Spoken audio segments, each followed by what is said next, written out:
আপনি কি জানেন কাবা সম্পর্কে 5টি রহস্যময় তথ্য? চলুন জেনে নেই। নাম্বার 1, কাবা প্রথম নির্মাণ করেন নবী ইব্রাহিম আলাইহিসসালাম ও তার পুত্র ইসমাইল আলাইহিসসালাম।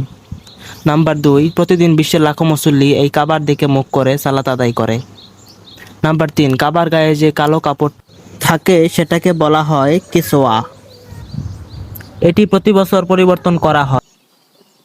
নাম্বার 4, কাবার এক কোণায় রয়েছে হাজরে আসওয়াদ নামক পাথর, যা জান্নাত থেকে এসেছে বলে বিশ্বাস করা হয়।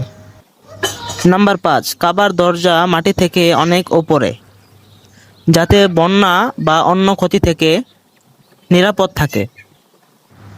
তো এই ছিল আজকের 5টি তথ্য। এমন আরও ভিডিও পেতে চ্যানেলটি সাবস্ক্রাইব করুন।